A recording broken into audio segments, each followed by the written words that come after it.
Well, now, this is another of those talks where I use the tarot to express some views that I have, but I am being led by the tarot.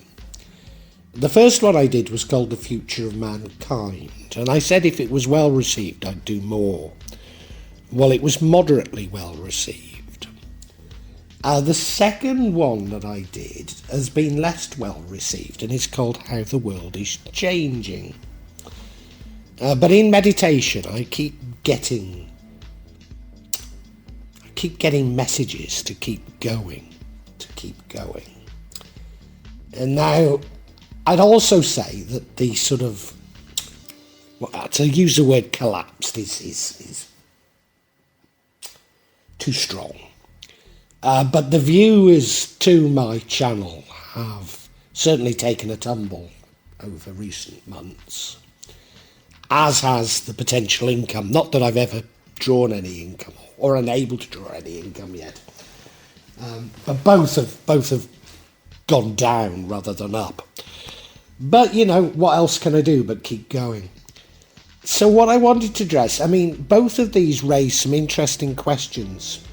And even though they seem to be about mankind and where the world is going, they raise some interesting questions about us.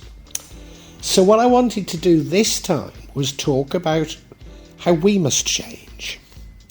Now, it's being issued in the middle of September, but what I would say is it's not time-bound. So whenever you get this, it's probably the right time to listen to it. The other thing that I'd say about it is that it's not specific to any tarot side. It's not specific to any individual. This is about humanity. This is about mankind. So it's how all of us need to change, but maybe don't need to change at the same time. Or would it be appropriate to change at the same time? So that's why it's not time-bound, and when you find it is probably the best time.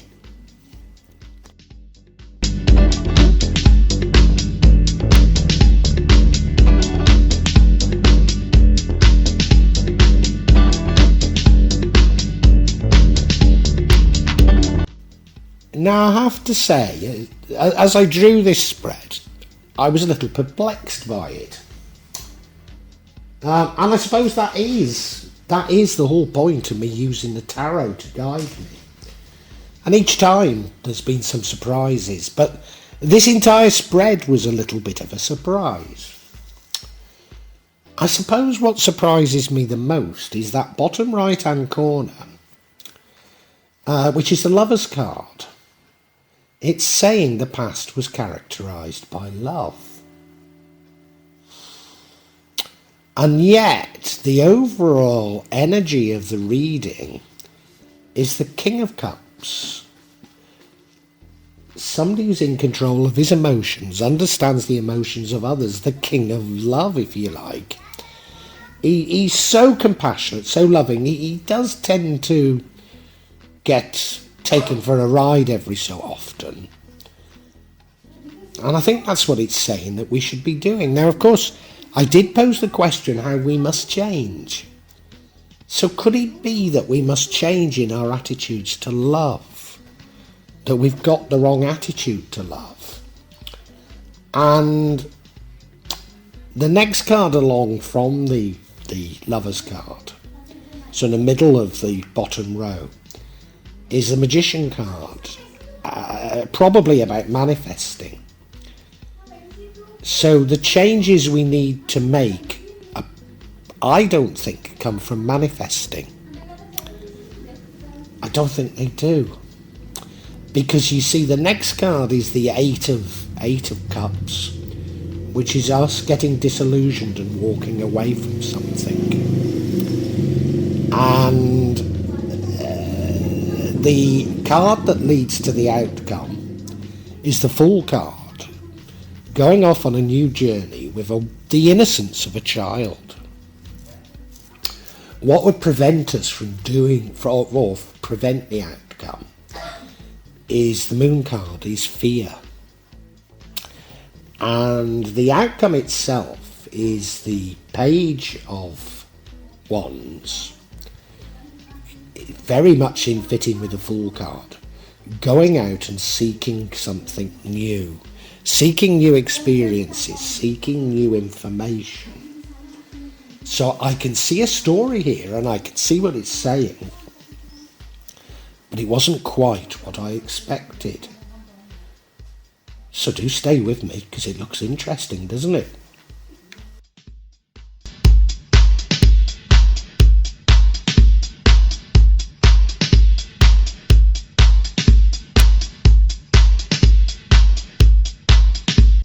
Now, of course, I posed the question, how we must change. I didn't actually pose it that hard to the tarot. And this may surprise you, but the less conscious effort I put in from the mind, the better the tarot responds to me. In other words, the tarot responds to my heart rather than my head. And so the less I think about it, the better my readings are. So the question I posed was how we must change, and the answer I've got is the King of Cups. A king of compassion. A king of understanding his subconscious, but everybody else's. A king of love. So the transformation we must make is to do with love. And it's something I've been saying for a very long time.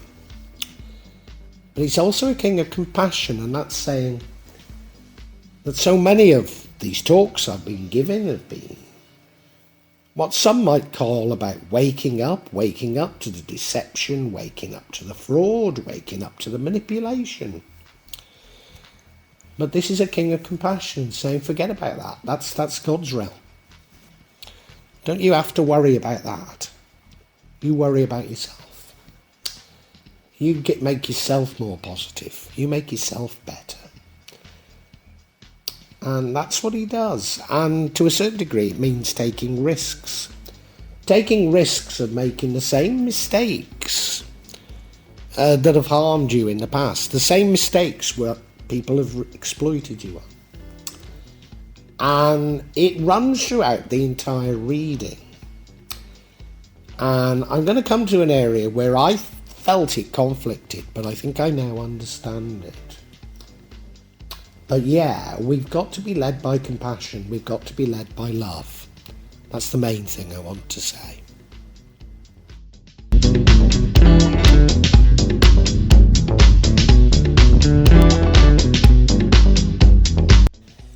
And if we look to the card of the past, it's the Lover's card. And this is what really threw me. Because we're saying how are we to change, and we're to change through love. And it's sort of saying we had love in the past. So does it mean that we recreate the past?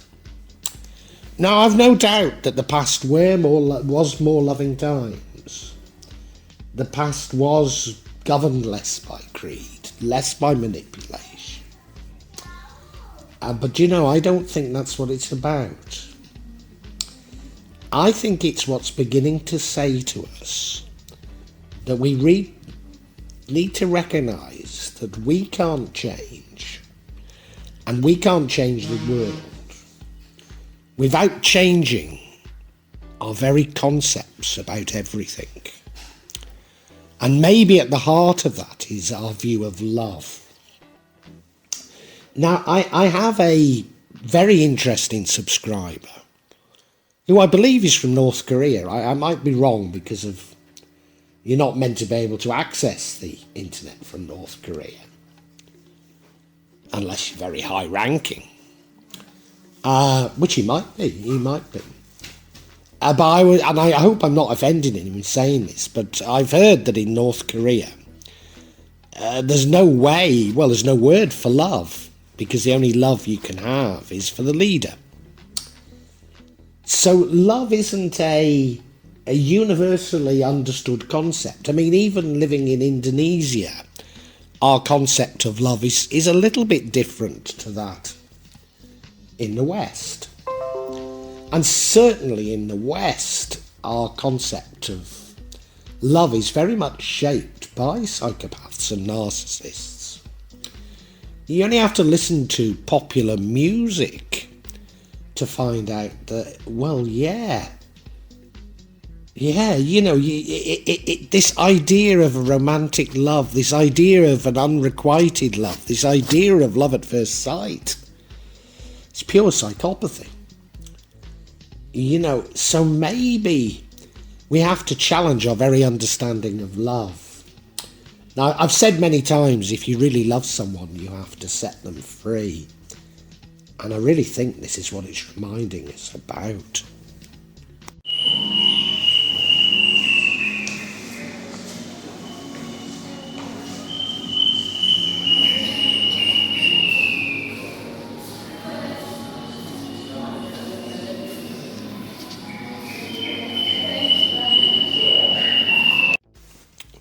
And right now, we are trying to change ourselves.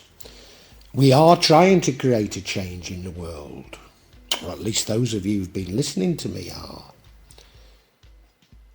And I think we're being told, even though, let me say to you, that if we all believe in a better world, we can create a better world. But I think the warning here is a little like this warning about love, that we still haven't got the right concepts because we've been so manipulated into believing what is untrue is true. We just don't have the right tools to do it. And yes, we can manifest, but how do we know that we're manifesting in the right direction? Because we really don't know ourselves. And we have to spend more time knowing and loving ourselves before we can create the change in ourselves, and therefore the change that is required in the world. Now, I don't think I'm saying don't manifest. But what I am saying is, yeah, we need to be pretty certain of ourselves.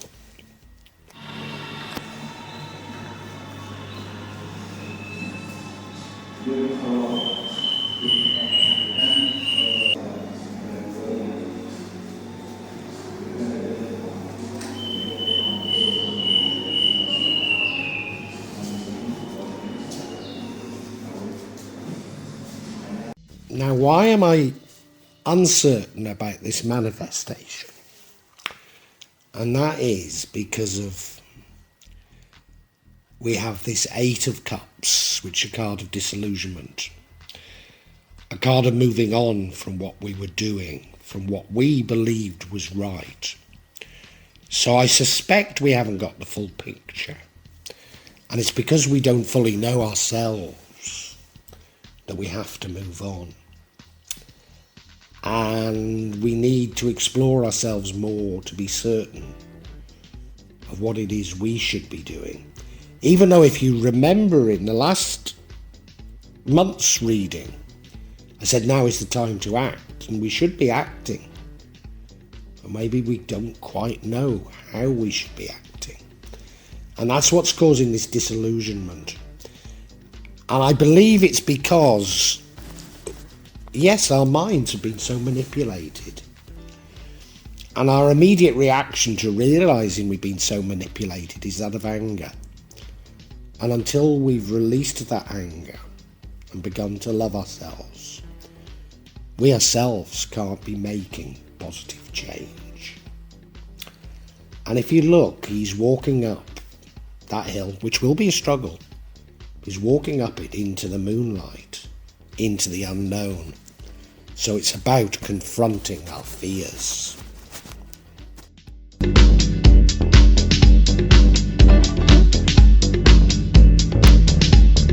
And as I say, now is the time to act. I mean, that's come across very clearly. But what I'm being told is, now is not the time to act based on our previous conceptions. Indeed, now is the time to sort of, well, yes, be led by love. Put our hands in the universe or in God, be led by God, and start off on this new journey. And we will make mistakes. You know, this is the Fool card. He's got all his belongings on his back, and he's going off with Lee. These little dogs chasing after him, telling him he's about to step over a cliff. And that may happen to us, but we need to create change. And the other thing is the sun is shining down on us, so we are being blessed. So if we could make this change, create this change, then very positive things will come to us. But we must have faith in the universe, in God, whatever you want to call it. We must put our faith in that, not on what we have learned, not on our beliefs, not even on what we believe is our religion. No, now is the time to move on. Something very different. Something very different that we don't really understand.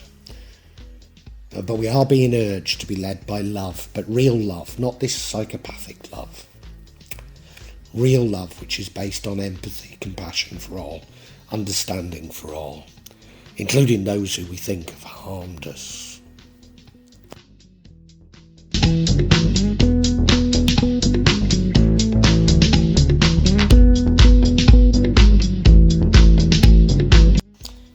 And now what would prevent us from realising the outcome is the energy of the moon card. Now that's the energy of fear. So, the reason why we're being urged to act with abandon, to do things without putting too much thought into it, is that all of our previous thinking has been characterised by fear. I mean, when I say that, our thinking has been controlled by others, how do they do it? Well, they do it via their fear porn. By making us frightened of global diseases, by making us frightened of international foes, by making us frightened of economic collapse, by making us frightened that we'll lose everything. First of all, it's getting us addicted to things, and then making us frightened that we'll no longer be able to have them. But when we really think, well, what have we got to lose? Even our lives.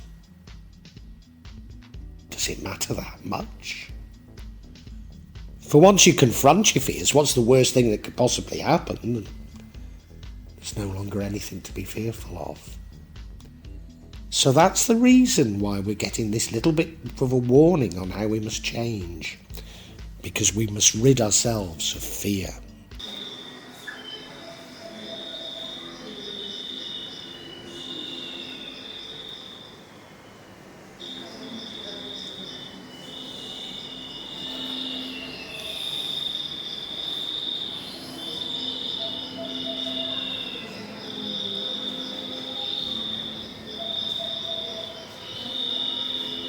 And if you remember the question I asked, how we must change, well, the outcome is a card of real change, and it follows on from the Fool card. A new journey, a childlike innocence and abandonment. It's us going off in search of something new, in search of inspiration, in search of what action we should be taking. In search of inspiration, discovery, ideas, a free spirit. But it's also an energy of limitless potential. Because once we can set ourselves free from this fear, set ourselves free from our previous ideas, then we really do have limitless potential. Not only to create our world, but to create a better world for everybody. But we need to abandon all our thoughts, all our preconceptions, certainly all our fears. We need to approach everything again in a childlike manner. And this is a card of massive, massive hope. It really is. And it echoes back, do you remember that lover's card at the beginning? And I said, if you really love someone, you need to set them free. And I think this is what it's telling us, that love isn't about ownership. Love isn't about control. No, love is about deep respect for someone, deep respect. And we need to find that massive respect that we should all have back for the whole of humanity. And I know you're going to tell me, if you'd been manipulated like me, if you'd been lied to like me, if you'd been abused like me, I have been. And my journey is one of forgiveness. And we must do that. Because all of those acts of manipulation, of betrayal, of abuse, have planted this fear in our minds. And we need to move on from that fear. We need to move on ourselves, and only by doing so can we create a better world. Be happy ourselves. But this card is so full of hope because it's telling us that we can.